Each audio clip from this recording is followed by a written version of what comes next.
जब दुनिया खत्म होने वाली थी, तब भगवान ने मछली का रूप क्यों लिया? चलिए हम जानते हैं। मित्रों, हिंदू पुराणों के अनुसार इस संसार में 4 युग, सतयुग, त्रेता युग, द्वापर युग और कलयुग झुक, हर युग को भगवान ब्रह्मा का एक दिन माना जाता है और भगवान ब्रह्मा का एक दिन लगभग 4 अरब वर्ष होता है। हर युग के अंत में भगवान ब्रह्मा सो जाते हैं। भगवान ब्रह्मा की शक्तियों का सृजन वेदों में बताया गया है। जब भगवान ब्रह्मा सो जाते हैं तो कोई सृजन नहीं होता है और दुनिया का अंत हो जाता है। भगवान विष्णु को संरक्षण का भगवान माना जाता है और जब दुनिया खतरे में होती है तो बुरी शक्तियों से संसार को बचाने के लिए पृथ्वी पर अवतार लेते हैं। भगवान विष्णु के 10 अवतार है और भगवान विष्णु का प्रथम अवतार मत्स्य अवतार कहलाता है। आइए आपको मत्स्य अवतार की पूरी कहानी बताते हैं। मित्रों, सतयुग में मनु नाम का एक राजा था जो भगवान विष्णु का परम भक्त था। उसकी भगवान विष्णु को अपनी आंखों से देखने की प्रबल इच्छा थी, जिसके लिए उसने हजारों वर्ष तक गंभीर तपस्या की थी। सतयुग खत्म होने की कगार पर था और एक भीषण बाढ़ इस पृथ्वी पर सभी जीवों का विनाश कर नए युग में प्रवेश करने वाली थी।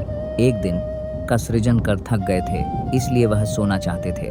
जब ब्रह्मा सो रहे थे तब असुर हैग्रीव भगवान ब्रह्मा की नाक से प्रकट हुआ। असुर हैदरी ने सोचा कि भगवान ब्रह्मा सो रहे हैं और यह वेदों का ज्ञान लेने का सही समय है। गिब्स ने अपना ध्यान केंद्रित करते हुए वेदों का सारा ज्ञान पा लिया और यह सोचकर समुद्र की गहराई में छिप गया कि कोई उसे वहां पर खोज नहीं पाएगा।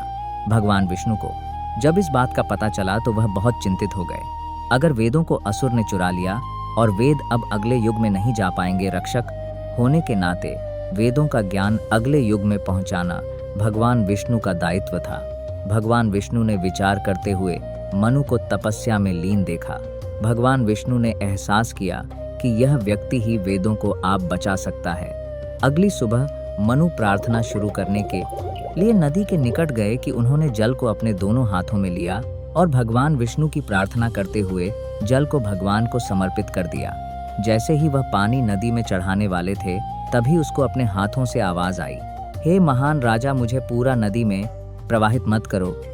मनु अपने हाथों की तरफ देखने लग गए और उन्होंने अपने हाथों में एक छोटी सी मछली को देखा। मछली मनु की तरफ देखकर प्रार्थना करने लगी, मुझे पुणे पानी में प्रवाहित मत करो। इस पानी में कई बड़ी मछलियां हैं जो मुझको निकल जाएंगी। मनु ने दया भाव से उस मछली की ओर देखा।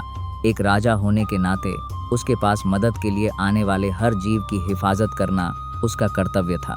राजा मछली की बात से सहमत होते हुए उसे अपने कमंडल में डाल दिया। मनु ने अपनी तपस्या खत्म की और रात्रि विश्राम के लिए घर चले गए। मनु ने मछली को कमंडल में ही रखा ताकि वह सुरक्षित रहे।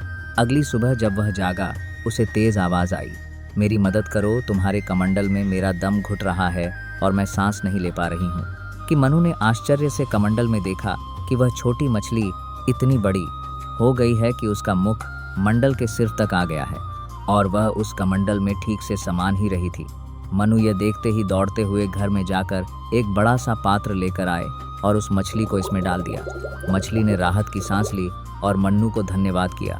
मनु मुस्कुराता हुआ अपनी प्रातःकाल की प्रार्थना के लिए रवाना होने ही वाला था। तभी उसे पहले से भी तेज आवाज आई, राजा, यह पात्र भी मेरे लिए छोटा पड़ गया, मुझे किसी और पात्र में स्थान दो। मनु उदास होते हुए मछली की ओर देखने लगा कि उसने अभी कुछ समय पहले ही उसे एक बड़े पात्र में डाला था। यह अभी इतनी बड़ी कैसे हो गई? मनु अपने घर से और बड़े पात्र लाए और मछली को इसमें डाल दिया। मछली ने राजा को फिर धन्यवाद दिया और जैसे ही प्रार्थना के लिए अपने घर के द्वार तक पहुंचा, फिर से आवाज आई, मुझे माफ करना, यह पात्र भी मेरे लिए पर्याप्त नहीं है। मनु को अपनी आंखों पर विश्वास नहीं हुआ था कि उस पात्र में मछली का आकार इतना विशाल कैसे हो गया। हालांकि उसने सोचा कि यह वक्त प्रश्न करने का नहीं है। वह उस मछली को लेकर दौड़ता हुआ नदी के समीप ले गए, जहां पर उसे वह मिली थी और उस मछली को उस नदी में डाल दिया। मछली ने अब राहत की सांस ली और राजा को धन्यवाद किया और कहा, हे महान राजा, तुमने मेरी रक्षा की है, इसीलिए तुम मुझे अकेला छोड़कर मत जाओ। मुझे डर है कि कहीं बड़ी मछलियां मुझे निकल ना जाए। मनु ने उसको संदेश भरी निगाहों से देखा, लेकिन एक राजा होने के नाते किसी भी जीव की रक्षा करना उसका कर्तव्य था। वह मछली की ओर देख रहा था।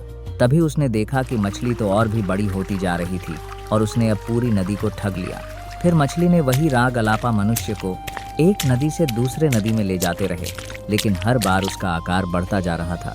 अंत में उसने मछली को समुद्र में छोड़ दिया। तभी उसकी आंखें फटी की फटी रह गई कि मछली ने अपना आकार बढ़ाते हुए समूह की एक तरफ से पूरा ढक दिया था। इस विशाल मछली को देखते वक्त मनु के सामने प्रकाश आया। मनु अब उस मछली के आगे झुकते हुए बोला, आप नारायण हो मेरे भगवान। मछली ने हंसते हुए कहा, तुम मुझे देखना चाहते थे और मैं आ गया। मनु की आंखों में आंसू आ गए और तभी उस मछली के सिर पर एक विशाल सिंह निकल आया। मनु ने मछली के आगे साष्टांग प्रणाम करते ही कहा, मेरे भगवान, आपने मेरी एकमात्र इच्छा पूरी कर दी। अब मुझे कुछ और नहीं चाहिए। अब आप मुझसे क्या चाहते हैं? मछली के रूप में नारायण ने उत्तर दिया, मनु 7 दिनों बाद समाप्त होने वाला है। एक भीषण बाढ़ आएगी और इस संसार के सारे जीव नष्ट हो जाएंगे। मैं चाहता हूं कि तुम एक बड़ी नौका बनाओ, सभी पौधों के बीच सभी प्राणियों के नर और मादा और 7 दृश्यों को अपने परिवार के साथ उस अनोखा पर ले जाओ। मनु ने सिर हिलाया और फिर से मछली ने अपनी बात जारी रखी। मछली ने कहा, नागों के देवता वासुकी को अपने साथ ले जाना मत हुआ था। मनु ने फिर सिर हिलाया और वह मछली समुद्र के दूसरी ओर चली गई। मछली ने अपना आधा काम समाप्त कर दिया था और समुद्र के दूसरी ओर अपने अवतार का उद्देश्य पूरा करने के लिए चली गई। समुद्र के दूसरी तरफ मछली ने देखा कि हैग्रीन वेदों की रक्षा कर रहा था। इस विशाल मछली को देखकर वह डर गया। वह कुछ सोच पाता उससे पहले ही मछली ने उस पर प्रहार कर दिया।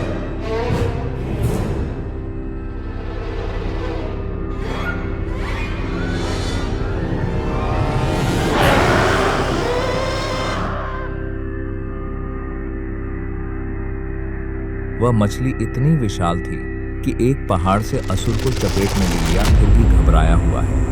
ग्रीन मछली से लड़ने का प्रयास करता रहा, लेकिन मछली बहुत बड़ी और शक्तिशाली थी। कुछ देर संघर्ष करने के बाद असुर की मृत्यु हो गई। जैसे ही असुर मर गया, उस मछली ने वेदों को पा लिया और ब्रह्मा के पास गई, जो अभी भी सो रहे थे। उधर दूसरी तरफ मनु ने नौकर तैयार कर दिया था। वह 7 दृश्यों के साथ उनके परिवार को भी लेकर आ गया था। अचानक वहां पर मूसलाधार बारिश शुरू हो गई और पानी का स्तर बढ़ने लगा। कुछ समय बाद बाढ़ आ गई। नौकर डगमगाने हैं और कई बार पलटने वाली थी, लेकिन मनु और अन्य सभी दृढ़ है कि भगवान विष्णु उनकी रक्षा करेंगे। तभी वादे के अनुसार मछली वहां पर आ गई और कहा, मनु, वासुकी नाग को रस्सी की तरह उपयोग करके मेरे सिंह उसे नोखा को बांधो। एक बार जब नोखा को मछली से बांधा तो मछली मत्स्यावतार ने नौका को समुद्र में मार्ग दिखाया और तूफान के वक्त नौका को सुरक्षित रखा। मछली ने अब यात्रा के दौरान वेदों का ज्ञान मानव और दूसरे प्राणियों को सिखाया। जैसे ही तूफान समाप्त हुआ, सब कुछ पृथ्वी पर तबाह हो चुका था। मछली ने नौका को ही वन पर्वत पर छोड़ दिया और वहां से नौका पर सवार अपराधियों ने नए युग का आरंभ किया। दोस्तों, वीडियो अच्छी लगी हो तो लाइक ज़रूर करें, अपने दोस्तों के साथ शेयर करें और अगर इसी तरह के धर्म और ज्ञान से संबंधित वीडियोस देखना चाहते हो तो फटाफट से हिंदू कथा इस चैनल को सब्सक्राइब भी कर लें। मिलते हैं फिर से एक नई वीडियो के साथ, तब तक के लिए धन्यवाद और कमेंट में जय श्री राम लिखो।